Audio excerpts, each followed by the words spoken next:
नमस्कार दोस्तों, मेरा नाम है गगन और स्वागत है आपका आज के इस वीडियो में, जहां पे मेरे पास में है नई नवेली पंच electric facelift.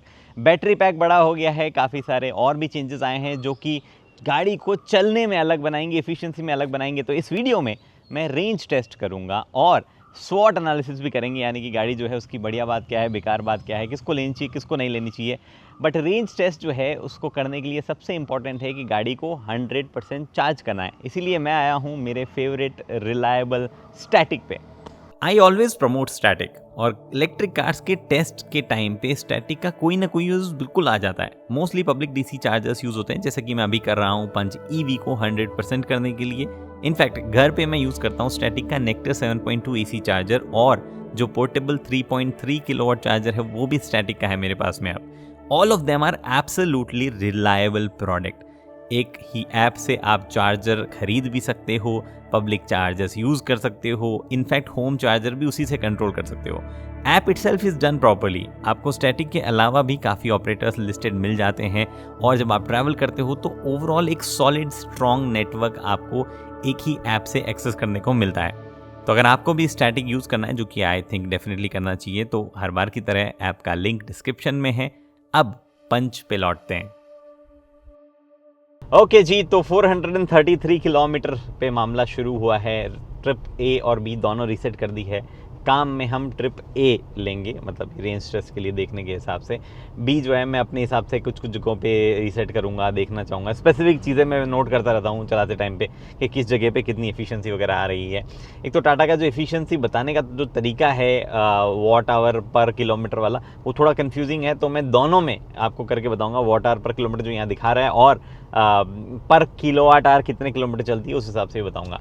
But 40 kilowatt hour का बैटरी पैक है, और मुझे लगता है कि अराउंड 300 किलोमीटर के आसपास रेंज आएगी। बिकॉज गाड़ी जो है पंच ईवी जो मेरी है उसमें सिर्फ 5 किलोवाट आवर बैटरी पैक कम आता है, और थोड़ा सा टाटा ने यहाँ पे एफिशिएंसी इंप्रूव का क्लेम किया है। तो मेरी वाली जब 240 चलती है, तो ये वाली मुझे उम्मीद है कि 290 300 के आसपास जानी चाहिए। आज टेम्परेचर फेवरेबल है, प्लस केरला में एक और चीज़ है, केरला ईवी फ्रेंडली देश है भाई, एकदम बढ़िया स्टेट है ये, क्योंकि यहाँ पे लॉन्ग ओपन हाईवेज नहीं है इतने। तो हम एक कोयम्बटूर की तरफ जाते हैं यहाँ पे कोची से, तो एक लॉन्ग ओपन हाईवे आता है, बट वहाँ पे अपहिल ज़्यादा है, और आज मंडे है तो ट्रैफिक मिल सकता है जाते टाइम पे। इसलिए हमने गाड़ी को डिसएडवांटेज ना हो इस चक्कर में हम अपहिल नहीं जा रहे हैं। हालांकि वहाँ पे डाउन लाते हुए चार्ज भी होगी, बट डाउन लाते हुए ट्रैफिक नहीं मिलेगा, लेकिन अपहिल आते हुए ट्रैफिक जो है जरूर मिल सकता है। सो हमने डिसाइड किया हम केरला के इंटरनल जो सिटीज़ हैं उनमें ट्रैवल करेंगे, तो वहाँ पे अपहिल डाउन ज़्यादा नहीं होगा। और केरला में क्योंकि आप ज़्यादा स्पीड नहीं कर सकते हो, तो 60-70 के एवरेज हाईवे पे स्पीड निकलेगी, और सिटी में तो लिटरली हम 30-35 चल रहे हैं, और ये बेस्ट होता है सिटी के लिए एफिशिएंसी ईवी की एफिशिएंसी निकालने के हिसाब से। तो लेट्स सी, एडवांटेज होगा थोड़ा बहुत, ज़्यादा नहीं, 10-12 किलोमीटर जितना भी मुझे फील होगा मैं आपको एंड में बता दूंगा। एक और चीज़, 2 लोग गाड़ी में हम होंगे पूरे टाइम पे, और टेम्परेचर जो है वो 24 या 24.5 जो है हमने रख के ऑटो पे सेट किया हुआ है। ये 24 या 24.5 इसलिए क्योंकि कुछ कुछ जगह हवा तेज़ हो जाती है, तो मैं रिकॉर्ड करते टाइम 24.5 कर देता हूँ, अदरवाइज 24 पे चल रहा है। और बाहर का टेम्परेचर एक्सपेक्टेड ये है कि 28 से लेके 32 के बीच में रहेगा। तो सब कुछ फेवरेबल कंडीशंस के अंदर अंदर ही लग रहा है। वेट, पहले हम स्वॉट एनालिसिस करेंगे, उससे पहले एक दो बातें बताता हूँ, फिर स्वॉट एनालिसिस करेंगे, फिर रेंज टेस्ट कंटिन्यू करेंगे। कैबिन में जैसे मैंने पहले भी आपको वॉकअराउंड बता दिया था कि इंडिकेटर स्टॉक चेंज हुए, हालांकि अभी भी पकड़ने में थोड़ी दूर ही वो फील होते हैं, बट 2-3 चीज़ें रह गई थी, या ऐसा कह लो कि सही से हाईलाइट नहीं हुई थी, वो बता देता हूँ मैं। एक तो इंडिकेटर जो है वो अपने आप में पहले जो कंप्लीट DRL आया करती थी, अगर आप ये नोटिस करो यहाँ पे, अब किसी जलाया नहीं मैंने अंदर से, मैं जला देता हूँ। अब वो DRL जो है वो आपकी सीक्वेंशियल नहीं रही है, मतलब वो इंडिकेटर जब चलता है तो पहले वो सीक्वेंशियल हुआ करती थी, now it is not sequential. ये चेंज हुआ है, यहाँ से वो हट ही गया है। एक चीज़ जो कि अंदर भी हुई है वो ये कि फ्रंट जो है सेम साइज़ का ही है, बट क्योंकि 6-in-1 सिस्टम लाया गया है यहाँ पे, तो नीचे स्पेस क्रिएट हो गया है, और वो दोनों बैटरी पैक के साथ में, तो इसको और बड़ा किया जा सकता था। बट जो चीज़ मैं भूल गया था बताना वो है कि पहले 191 Nm तक टॉर्क आता था, जो मेरी वाली पंच है वो ज़्यादा टॉर्क थी। यहाँ पे 154 Nm टॉर्क आएगा, चाहे कोई सा भी बैटरी पैक आप ले लो। एक और चीज़ जो कि मैंने मेंशन करी थी, बट हो सकता है कहीं ना कहीं आगे पीछे स्किप हो गई हो, वो ये कि there is no rear disc brake, जो कि पहले आए करते थे बड़े बैटरी पैक के साथ में। EPB अभी भी आता है, बट डिस्क ब्रेक नहीं है। अब करते हैं स्वॉट एनालिसिस। ओके, तो स्ट्रेंथ्स की शुरुआत करते हैं, यानी कि अच्छी बातों की शुरुआत करते हैं। और जो सबसे पहली चीज़ जो है वो टाटा की सारी गाड़ियों पे लागू होती है, वो है सेफ्टी टाटा की सारी गाड़ियाँ जो है वो सेफ्टी के मामले में अव्वल दर्जे पे आती रही है, और टेस्ट नहीं हुआ है 20 वाली का, बट ये जो अभी आ रही थी उसका टेस्ट हुआ है। सेम ही फ्रेम, सेम ही चैसी, सब कुछ है। थोड़ा बहुत वजन आगे पीछे इधर उधर हुआ है तो हो सकता है कुछ चीज़ें चेंज हो जाए, और थोड़े नॉर्म्स वगैरह अगर इधर उधर हुए हैं तो उनकी वजह से ज़रूर रेटिंग आगे पीछे हो सकती है, but in general it is a safe car. दूसरा स्ट्रॉन्ग पॉइंट ये बैटरी। अब बैटरी पैक जो है 40 किलोवाट आवर का आ गया है। ऐसा नहीं है कि पहले वाला कुछ बहुत ही छोटा था, वो भी 35 किलोवाट आवर का था, बट अब वो रेंज वहाँ जा रही है थोड़ी थोड़ी, जिससे आप थोड़ा सा शहर से या अपने रेगुलर जगह से बाहर निकल के थोड़ा एक्सपेरिमेंट कर सकते हो कि चलो आज ट्रिप प्लान करके मैं 500 किलोमीटर की करता हूँ, 800 की करता हूँ, चार्ज कर लूँगा। अब थोड़ा सा ईजी होगा वो करना। थर्ड स्ट्रॉन्ग पॉइंट जो है थोड़ा आर्ग्यूबली मैं कहना चाहूँगा वो है लुक्स। अब लुक्स जो है मेरे को ऑनेस्टली ठीक लग रहे हैं। पिछले वाली पंच से कुछ मामलों में फिनिश के हिसाब से और बेहतर ये हुई है। अब कई लोगों ने वॉक अराउंड वाली वीडियो में बोला था ये क्लीन शेव लग रही है, ये पानी वाला घोड़ा लग रही है वगैरह वगैरह। मेरे को ठीक लग रही है, ठीक है। इस कलर में नहीं लग रही होगी, बट वो जो स्पेशली ग्रे वाला है, वाइट वाला है, इवन रेड जो है, मेरे को सही लग रही है गाड़ी। उसके बाद में फीचर्स, गाड़ी फीचर लोडेड है अपने टॉप एंड ट्रिम में, जो कि अब 12,59,000 रुपीज़ एक शोरूम में आता है। This car actually has lot of features. अगर आप देखो तो ये गाड़ी जो है स्क्रीन यहाँ पे, इस वाले में मैप भी चल सकता है, अच्छे कंट्रोल्स यहाँ पे दे दिए गए हैं सारी चीज़ों के। आपके पास वायरलेस चार्जर है, 65 वॉट का चार्जर है, सनरूफ है, यहाँ पे आपके पास स्पेस दिया गया है सामान रखने के लिए, ग्लो बॉक्स है, और धीरे धीरे कैबिन में कुछ छोटे छोटे अपग्रेड्स किए गए हैं। चाहे ये स्टॉक चेंज किए गए हैं, चाहे यहाँ पे जो फिनिश की गई है उनमें बदलाव किए गए हैं, और वेंटिलेटेड सीट्स भी आती है। तो डिसेंटली फीचर लोडेड है ये गाड़ी। एंड देन कम स्पेस। इस गाड़ी में ठीक स्पेस है, 4 लोग आराम से इसमें बैठ सकते हैं। हालांकि 5वें आदमी के भी बैठने के लिए ऐसा सीट बेल्ट वगैरह दिया गया है, बट 4 लोग अगर इस आर्मरेस्ट के साथ में बैठे हैं और उनकी हाइट 6 फुट से नीचे है तो ठीक ठाक स्पेस आपको फील होगा। वो अलग बात है कि ये गाड़ी अगर आप प्राइस और स्पेस के सेगमेंट में कंपेयर करो, जैसा पीछे से ललित बोल रहा था कि कहाँ स्पेस है, 13 लाख रुपए के हिसाब से स्पेस नहीं होगा, बट अगर आप देखो इस सेगमेंट में ईवी के हिसाब से तो है। और उसके बाद में नेक्स्ट जो है वो है प्राइस से रिलेटेड। प्राइस जो है गाड़ी की काफ़ी सुधर गई है। टॉप एंड 12,59,000 रुपीज़ में बिना फास्ट चार्जर के, मतलब 7.2 चार्जर के बिना। This is actually a good deal considering EVs जो है थोड़ी महंगी हुआ करती थी। इनफैक्ट इसी गाड़ी का एग्जांपल ले लो, ये गाड़ी जो है ऑलमोस्ट 2 लाख समथिंग महंगी हुआ करती थी अपने टॉप एंड में जब ये आई थी। बीच में प्राइस कम हुई और फिर फेसलिफ्ट के साथ में प्राइस को और कम कर दिया गया।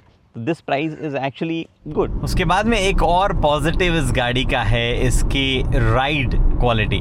देखो डायनेमिक्स जो होते हैं वो होते हैं कि भाई गाड़ी जब आप चला रहे हो तो आपको कैसे ऐसे कॉर्नर वॉर्नर में ले जाने में ओवरऑल कॉन्फिडेंस कैसा आ रहा है, चलाते हो बाकी स्टीयरिंग सेटअप और वेट ब्रेक और एक्सेलरेशन वगैरह में कैसी फीलिंग है, वो डायनेमिक्स होते हैं। डायनेमिक्स के मामले में गाड़ी कोई बहुत तोड़ चीज़ नहीं है। कई लोग बोलते हैं कि हमें बहुत बढ़िया लगती है, वेरी नाइस, ये वो एक्सपोजर ज़्यादा नहीं होने की वजह से आप बोल सकते हो आपने बहुत डायनेमिकली सॉर्टेड गाड़ियाँ शायद नहीं चलाई होगी, बट ये डायनेमिकली कोई बहुत बढ़िया कार नहीं है। बट राइड के मामले में है, गड्ढे जो हैं जो हमारी सड़कों पे आमतौर पे पाए जाते हैं या कुछ और हो, एक्सेप्शनली वेल जो है उन पे जाती है। बहुत ही बढ़िया राइड क्वालिटी है, सही तरीके का चॉइस टायर के साथ में किया गया है, और एट द सेम टाइम सही ओवरऑल जो है चाहे वो रोड्स जैसे अभी स्मूथ रोड पे हूँ और या चाहे वो गड्ढे हों, दोनों टाइम पे सस्पेंशन का ट्रैवल भी जो है बहुत बढ़िया है। बस एक छोटी सी दिक्कत है जो प्रोडक्ट स्पेसिफिक चीज़ है, ऐसा नहीं सारी पंच में आएगी, बट कई टाटा की कार्स में आती है उधर से जो आवाज़ आती है लेफ्ट में वो वाली।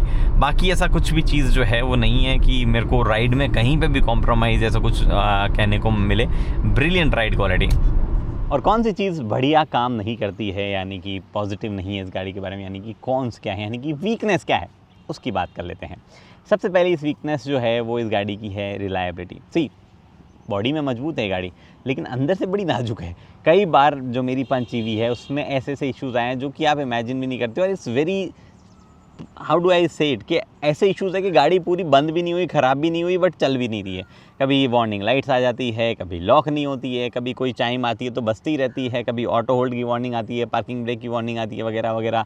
कुछ ना कुछ चलता रहता है। कभी कभार गाड़ी जो है ड्राइव में नहीं जाती है, न्यूट्रल में नहीं जाती है, पार्क नहीं होती है। बैटरी का टर्मिनल निकालो हटाओ, most of the time problem उससे सॉल्व हो जाती है, बट ये निगल्स रहते हैं। It is not a reliable vehicle. On top of that जो रेंज का फ्लक्चुएशन है गर्मियों में सर्दियों में, उसका डिफ्रेंसिएशन भी बहुत ज़्यादा है, हाईवे पे बहुत ज़्यादा कंज्यूम करती है वगैरह वगैरह।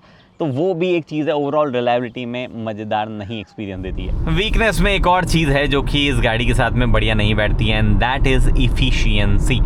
देखो ये गाड़ी छोटी है, सबसे छोटी तो नहीं है, टियागो वियागो आती है उस जगह पे, बट फॉर एग्जांपल जो 4 मीटर से ऊपर की कार्स है या 4 मीटर इवन नेक्सॉन भी है, ये उनके मुकाबले वजन में भी कम है, छोटे फुटप्रिंट की है, इसकी एफिशिएंसी बहुत बढ़िया होनी चाहिए।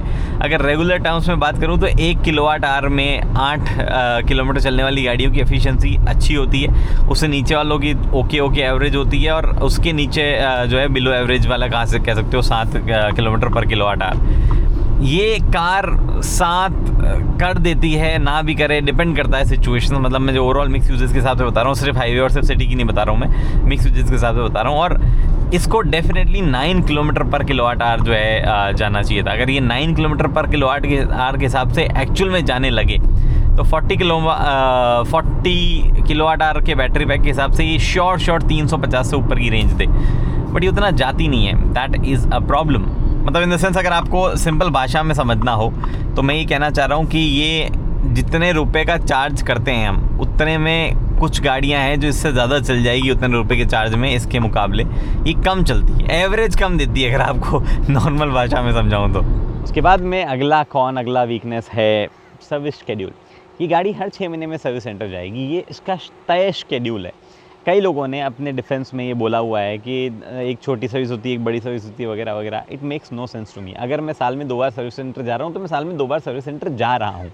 अगर नहीं जाऊँगा तो उसकी पेनल्टी है, आप ये मिस कर दोगे, वो मिस कर दोगे, जो टिपिकल चीज़ें होती है किसी भी मैन्युफैक्चरर के साथ में कि आपकी वारंटी वाइड हो जाएगी वगैरह, वो सब चीज़ें चलती है। And on top of that it will not just go twice. कोई छोटे मोटे निकल इधर उधर कहीं आए तो आप और जाओगे। एक कॉमन इशू उनकी गाड़ी का है, लेफ्ट साइड के सस्पेंशन में आवाज़ आती रहती है।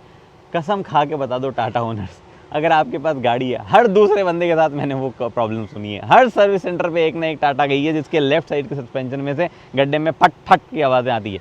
नहीं आती तो बता दो मेरे को, मैं छोड़ दूंगा ये धंधा। अगली चीज़ जो है वो एर्गोनॉमिक्स और ओवरऑल कैबिन क्वालिटी और फील की है। पंच टाटा की सबसे बेहतरीन गाड़ी थी जब वो आई थी पेट्रोल में। मैंने बोला था फील, टच, फिनिश वगैरह बहुत बढ़िया, फिट एंड फिनिश वगैरह इन्होंने करी है। पंच ईवी के साथ वो थोड़ी और बेटर हुई। And now this, in fact Sierra जो है उसकी भी ओवरऑल फिट फिनिश ठीक है, कुछ जगह क्वालिटी इश्यूज़ हैं, बट यहाँ पे जो है वो चीज़ को थोड़ा सा और ऊपर ही लेके गई है टाटा ओवरऑल फील वगैरह में।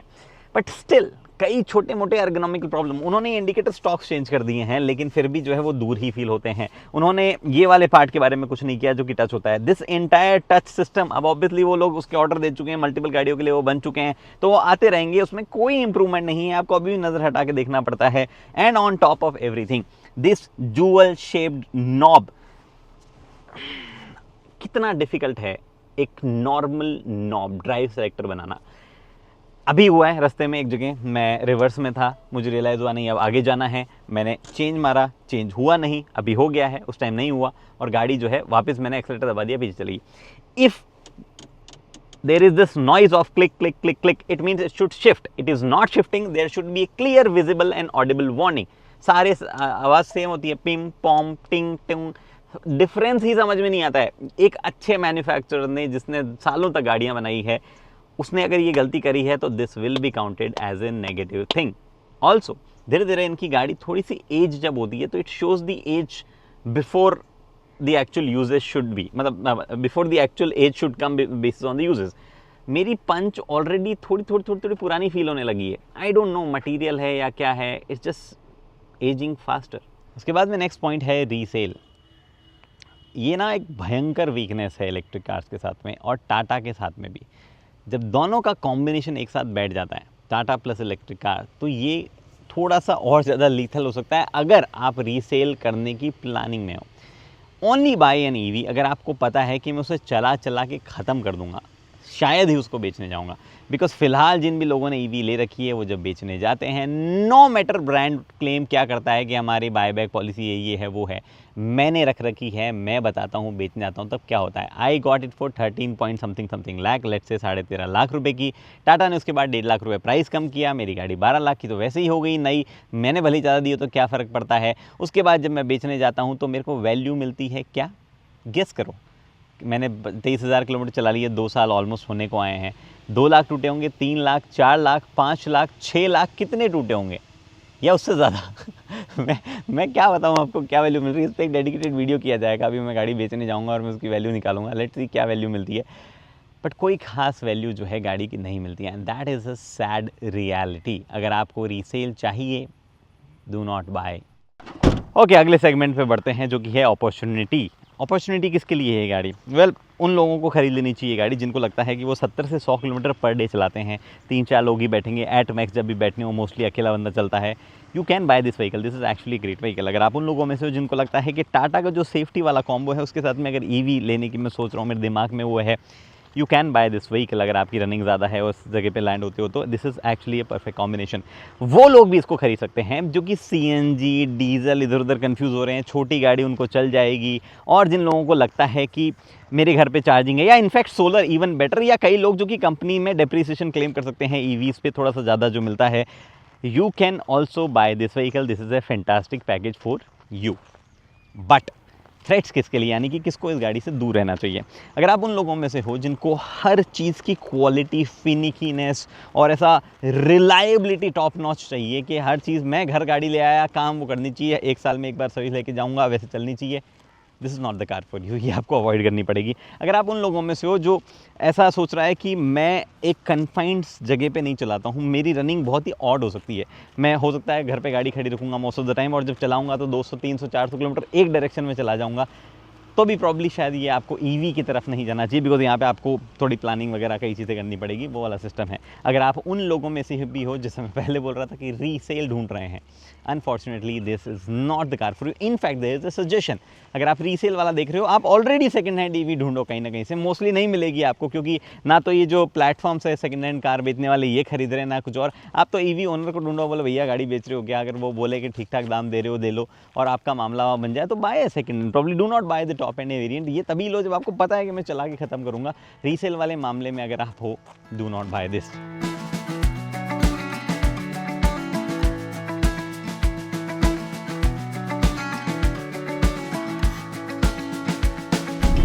ओके जी, तो 74% पे आ गई है गाड़ी, और रेंज तो ऐसा भी चल ही रहा है। हालांकि इस बीच में हमने ट्रैकिंग शूट वूट खड़े होके गाड़ी पे काफ़ी शॉट्स निकाले, तो थोड़ी देर एसी चला है उसमें 10-12 मिनट, और उस पूरे प्रोसेस की वजह से थोड़ा सा बैटरी ज़्यादा ड्रेन हुई है ज़रूरत से, और हम कोची शहर के अंदर थे तो थोड़ा सा वहाँ पे भी जो है ज़रूरत से ज़्यादा ड्रेन हुई है। एक और अपडेट है मेरे पास में कि टेम्परेचर ओवरऑल जो है 32 के आसपास एक्सपेक्टेड था, but it has now risen to 34। तो टेम्परेचर जो है वो ज़रूरत से ज़्यादा है, मतलब ज़रूरत तो क्या, मतलब जो मैंने बताया उससे ज़्यादा है, तो वो चीज़ है। रीजन लेवल मैंने आपको स्पेसिफाई नहीं किया था, बट मोस्टली लेवल 2 या लेवल 3 पे जो है रीजन रहेगा। लेवल 1 पे भी बीच में थोड़ी देर रखा था, बट मोस्टली लेवल 2 या लेवल 3 पे रहेगा। अभी अपडेट ये है कि 64 किलोमीटर चली थी, 65 समथिंग किलोमीटर चली थी, 74% जब बैटरी रह गई थी। अब ये अपडेट से रेंज प्रेडिक्ट करना गलत बात है, तो हम वेट करेंगे 50% तक का। 50% हो जाने दो बैटरी कंज्यूम, उसके बाद में मैं अपडेट दूंगा आपको।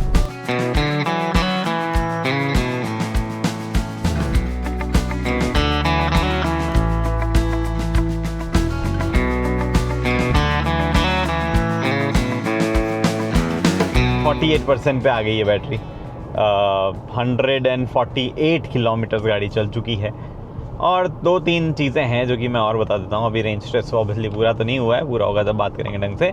बट बताना ये था कि एक तो टाटा ने ये भी चेंज किया जो मैं बताना भूल गया, और ये पहले वाला ऐसे अंदर जाता था, उससे बेटर है ये जिस तरीके से दिया गया, मतलब आप इसे अनलॉक कर सकते हो और उसके बाद खोल सकते हो वगैरह वगैरह। हाउएवर एक समस्या ये है कि जो टिपिकल आदत है आपकी ऐसे हाथ डाल के ऐसे पुश करने वाली, अब पुश करते हो तो आप इसी को पुश कर देते हो और इस वजह से जो है वो बाहर जाता है। तो यहाँ से खींच के इधर से धक्का मारोगे ना यहाँ से, तो आप जो है प्रॉपर्ली उसको खोल पाओगे। जस्ट एन एर्गोनॉमिक थिंग, आपको प्रॉब्ली 1-2 बार गलती करने के बाद पता चल जाएगा कैसे करना है। एनीवे, सो एक चीज़ जो इम्पोर्टेंट मैं कहना चाह रहा था वो ये कि गाड़ी में आ गई है एक वार्निंग, जो कि ईवी क्रिटिकली लो, पता नहीं है तो कुछ तो आया। हम एक जगह कॉफ़ी लेने रुके थे हम लोग, और वहाँ पे गाड़ी बंद नहीं की थी, बट वापस चालू करते टाइम नहीं, हाँ बंद करी थी, बंद करके ऐसे चालू करी और उस टाइम वार्निंग जो है वो आ गई, ईवी क्रिटिकली लो है ऐसा कुछ वार्निंग आ गई।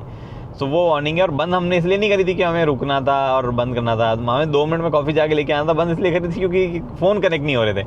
एक बार जैसे ये मैंने यहाँ पे सैमसंग कनेक्ट कर दिया है, अब मैं इसको डिस्कनेक्ट करके लेट से कोई और फ़ोन कनेक्ट कर दूंगा, फिर वापस ये फ़ोन कनेक्ट करने लगूंगा, ये कनेक्ट नहीं होगा, वो वाला फिर वो भी कनेक्ट नहीं होगा, फिर दोनों को छोड़ो कोई तीसरा फ़ोन ले गया वो कनेक्ट होगा। ऐसी सी अजीब सी समस्या थी, फिर सारे डिलीट किए, वेट किया, फिर ऐसा करके हुआ, तो स्मूथ नहीं हुआ एक्सपीरियंस। थोड़ा सा चीज़ें हैं इधर उधर, ग्लिची सी रहती है इसमें अभी भी। टाटा को डेफिनेटली इसी इलेक्ट्रॉनिक आर्किटेक्चर को अभी लंबा यूज़ करना है, मतलब एटलीस्ट 1.5-2 साल यूज़ करना है, तो उनको इस प्रॉब्लम की जड़ तक जाना चाहिए और उसके बाद में उनको सॉल्यूशन निकालना चाहिए कहाँ ये प्रॉब्लम्स आ रही है, कहाँ पे छोटे छोटे ग्लिचेस आ रहे हैं, ताकि उसको सही कर पाए। एक और अपडेट ये है कि अब हम थोड़े से स्पीड्स कैरी करेंगे। अब तक हम 70 मैक्स स्पीड लेके गए थे, भले ही खाली रोड भी आ गई थी।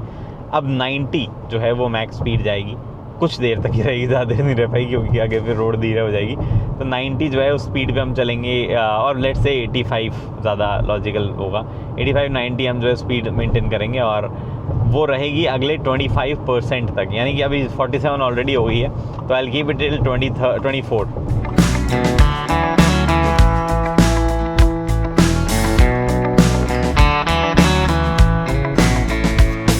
ओके जी, तो 25% बची है बैटरी और 216.5 किलोमीटर में टोटल चला हूँ, मतलब 215 समथिंग पे आ गया था 25 वाला तो।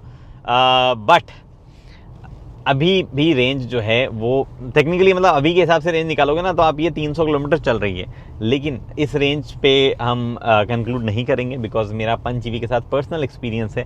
10% पे जब गाड़ी आती है उसके बाद में रेंज ड्रॉप क्या होगी उसका प्रेडिक्शन लगाना ऑलमोस्ट इम्पॉसिबल है। एक बार मैं अपनी 5 जीबी का रेंज टेस्ट कर रहा था, 10% के बाद वो गाड़ी सिर्फ 10 किलोमीटर चली है, जबकि अदरवाइज हर परसेंट पे वो 3 किलोमीटर समथिंग चल रही थी, फिर वो हर परसेंट पे 1 किलोमीटर चली है और गाड़ी डेड होके रुक गई बीच में। ये चीज़ जो है इसके साथ ना हो, इसलिए अनुमानित ये है कि ऑलमोस्ट 75 किलोमीटर और चलेगी, लेकिन रिस्क नहीं लेते हैं और 55 किलोमीटर मेरी होटल है। एक बार की जब अपना होटल पहुंच गए और रेंज तरीके से सलीके से ड्रॉप हो रही होगी तो हम उसके आसपास ही चक्कर काट लेंगे, बिकॉज चार्जर जो है नहीं मिला तो गाड़ी जो है रास्ते में अटकाना अच्छी बात नहीं होगी। जो ईवी बैटरी एरर जो आया हुआ है वो अभी भी बरकरार है। मुझे थोड़ा सा कंडीशन अब जो है नॉर्मल हो रही है। यहाँ एक और चीज़ हमने बीच में करी, हम जब इसको 24 पे करके ऑटो पे रख रहे थे, अननेसेसरी बहुत ज़्यादा जो है फ़ैन चल रहा था, तो हमें इवेंचुअली टेम्परेचर हमने 24.5 पे छोड़ दिया, बट फ़ैन जो है वो 1 और 2 पे अपने हिसाब से एडजस्ट कर रहे थे। सो ये प्रॉब्लम हमने महिंद्रा XCV9e में भी देखी थी कि 24 पे सेट करके रख रहे थे तो भी प्लेजेंट सा मौसम मेंटेन नहीं हो पा रहा था और हमें इवेंचुअली मैनुअल ओवरराइड शायद उसमें करना पड़ा था, या उसमें 26 कर दिया था या 25 कर दिया टेम्परेचर, यहाँ पे हमने मैनुअल ओवरराइड किया है। तो ये फेवर की बात है क्योंकि फ़ैन स्पीड कम होगी तो बैटरी कम खर्च होगी। एनीवे, तो ये चीज़ है फ़िलहाल तो, और अब लाइट जलेगी गाड़ी की और एसी जो है और कम काम करेगा, तो ऐसा कुछ बहुत ज़्यादा डिफरेंस नहीं आना चाहिए रेंज वगैरह के लोड पे। अगर एवरेज एनर्जी कंजप्शन की बात करूँ तो 137 वाट आवर पर किलोमीटर आ रहा है। टाटा को सबसे पहले तो ये तरीका चेंज कर देना चाहिए, जिस तरीके से बताते हैं ना। इससे क्या ड्रॉ करोगे अपार्ट फ्रॉम, कई लोग ऑलरेडी कंफर्टेबल हो चुके होंगे इससे, उनको समझ में आ गया होगा कि भाई what ever the number is bigger, मतलब थोड़ा आप ज़्यादा बैटरी खा रहे हो और नंबर लो होना चाहिए, तो उनको जैसे 137 दिखा रहा है, उनकी जगह 136 135 भी आ गया तो उनको लगता है चलो एक अचीवमेंट सा हो गया। जबकि ओवरऑल एफिशिएंसी सच में दिमाग में कैलकुलेट अगर आपको करनी है तो वो ऐसे नहीं पॉसिबल हो पाएगी। आपको वॉट आवर पर किलो वाट आवर कितना किलोमीटर चल रही है उस हिसाब से ज़्यादा बेटर कैलकुलेशन होती है। बट एनीवे, अपने अपने ब्रांड का अपना अपना तरीका है, there is no standard thing here. Let's see चलती कितना है। हाँ, एक और चीज़, हमारी एवरेज स्पीड अब कम होगी, नॉट जस्ट कि रेड लाइट आके, बट ऑल्सो बिकॉज अब हम त्रिचूर और कोच्चि के बीच वाला वो हाईवे यूज़ कर रहे हैं जहाँ पे स्पीड 60-70 ही मैक्सिमम जाएगी, तो मीन्स और ज़्यादा रीजनरेशन होने के चांसेस हैं।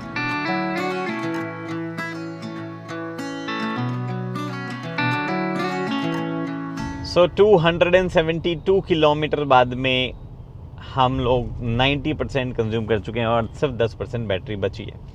The moment you hit 10% performance drop हो जाती है, वो टॉर्टोइज वाला साइन बना आ जाता है, चार्ज करो बताया देती है गाड़ी, और परफॉर्मेंस एक्चुअली इतनी ड्रामेटिकली ड्रॉप होती है कि सिटी में भी ओवरटेक जब आप कर रहे होते हो तो आपको थोड़ा सा काफ़ी लो फील होता है। ऐसा स्पीड रिस्ट्रिक्ट नहीं हो रही है कहीं पे, बट मैं फुल थ्रॉटल दबा रहा हूँ तो भी जो है मामला जो है इतना फास्ट चल नहीं रहा है। सिटी मोड में अभी I will switch to economy. हाँ, इकोनॉमी में स्विच हो रही है और फुल थ्रॉटल दबाते ही सिटी और इकोनॉमी में कोई ख़ास फ़र्क फील नहीं हो रहा है मुझे, कोई ख़ास फ़र्क फील नहीं हो रहा है। अभी इकोनॉमी और सिटी सेम ही फील हो रहे हैं, तो बस इकोनॉमी ड्राइव मोड एक्टिविटी लिखा गया, मैं स्विच वगैरह जब कर रहा हूँ तो डिफरेंस ज़रूर आ रहा है, बट ऐसा कुछ बहुत ज़्यादा जो है परफॉर्मेंस में फ़र्क नहीं आ रहा है। फुल थ्रॉटल दबा रखा है मैंने, फुल थ्रॉटल, और गाड़ी अभी भी स्लो जा रही है। ठीक है, बट हाँ जा रही है 60 प्लस भी जा रही है अभी तो। चलो 60 प्लस जाना हमारा उद्देश्य नहीं है, नॉर्मल चलते रहते हैं सिटी में। सबसे बेस्ट ये गाड़ी इसी तरीके के ट्रैफिक में, लूजली जो ट्रैफिक चलता रहता है ना, उसी में सबसे बेस्ट इफिशिएंसी देती है। तो अभी अपनी करंट बेस्ट इफिशिएंसी पे चल रही है। लेट्स सी कि क्या इवेंचुअली होता है। रिमेंबर, हर 10% के बाद में हर परसेंट पे 1-2 किलोमीटर में रेंज ड्रॉप हो रही थी मेरी 1G में, ये मैंने आपको बताया था। सेम चीज़ यहाँ होती है या वो इम्प्रूव किया गया है, देखते हैं। ओके जी, तो 12 घंटे बाद में टेस्ट कंप्लीट हुआ। कार टेक्निकली 302 किलोमीटर 304 किलोमीटर हमने चलाई और 302 किलोमीटर के आसपास जो है 2% पे बैटरी आ गई। उसके बाद में रिस्क लेना मैंने बढ़िया नहीं समझा। इन जनरल इसको समराइज़ करते हैं। पहले तो मैं बताता हूँ रिस्क लेना सही क्यों नहीं समझा, क्योंकि मेरा पास्ट एक्सपीरियंस जो था कि 10% के नीचे कैसे चलती है, वो थोड़ा भले ही गलत साबित हो रहा है। यहाँ पे बहुत बढ़िया तरीके से गाड़ी चल रही थी, बट फिर भी लगातार सिम्टम्स आ रहे थे। 10% के नीचे जो है पावर लिमिटेड हो गई, 5% के नीचे 60 पे लिमिटेड हो गई पावर, और धीरे धीरे AC चलना बंद हो गया, सिर्फ फ़ैन चलना बाकी रहा। तो 0% होते ही मुझे लग रहा था कि गाड़ी सीधी बंद ही होगी। ऐसा नहीं जैसे हमने हुंडई वगैरह कुछ और महिंद्रा की गाड़ियों में देखा है कि वो 0% होने के बाद भी चलती रहती है, 100 की स्पीड भी पकड़ लेती है। तो हो सकता है उनमें ज़्यादा रिजर्व बचा हुआ रह गया हो, बट यहाँ पे ऐसा सीन नहीं है। But this is actually much improved performance, क्योंकि 245 के आसपास मैं मेरी गाड़ी को एक्सपेक्ट करता हूँ। हाँ, आज फेवरेबल कंडीशन थी, आज हमने ऐसे मौसम में शूट किया है जहाँ पे ऐसा बहुत ज़्यादा टेम्परेचर्स जो है वो बैटरी कैसी जिस ऑपरेटिंग टेम्परेचर में काम करती है बढ़िया, उस टेम्परेचर जोन में थे, और सारी चीज़ें गाड़ी के फेवर में थी। ट्रैफिक भी फेवर में था, बहुत तेज़ हम नहीं चला रहे थे। एक बिल्ली जो है वो भी यहाँ पे आ गई, हेलो। उसके अलावा जो है इसको हम पकड़ ही लेता हूँ।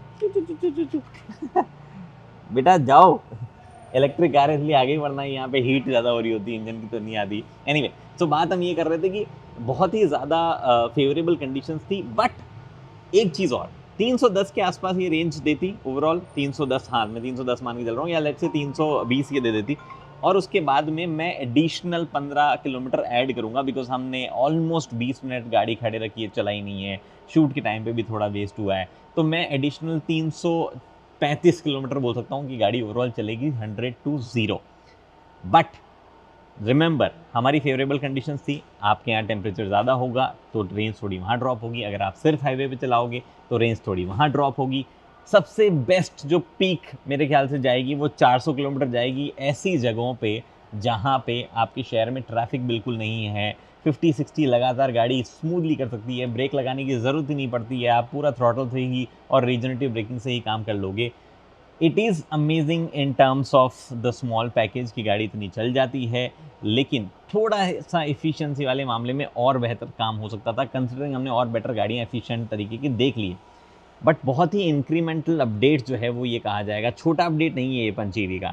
यहाँ पे बैटरी और उसके ओवरऑल कैपेसिटी और जो रेंज और साथ ही में जो सोफिस्टिकेशन है उस पर काफ़ी काम किया गया है, और ये अच्छी बात है। फिलहाल इस वीडियो में इतना ही। उम्मीद करता हूँ वीडियो पसंद आई है। पसंद आए लाइक शेयर सब्सक्राइब आप कर सकते हैं। अगले वीडियो तक दोस्तों हेलमेट पहनिए, सीट बेल्ट पहनिए, सुरक्षित चलिए। धन्यवाद। एक और चीज़, हम वापस से आए स्टैटिक की ऐप पे ये देखने, स्टैटिक के चार्जर पे ये देखने की स्पीड क्या ले रही है, बिकॉज 60 किलोवाट आवर से ऊपर की स्पीड ये क्लेम करती है चार्जिंग की, 65 क्लेम करती है। हालांकि मैक्सिमम अभी 52.44 किलोवाट ही ले रही है ये गाड़ी, जबकि बैटरी ऑलमोस्ट पूरी खाली थी। That's the thing.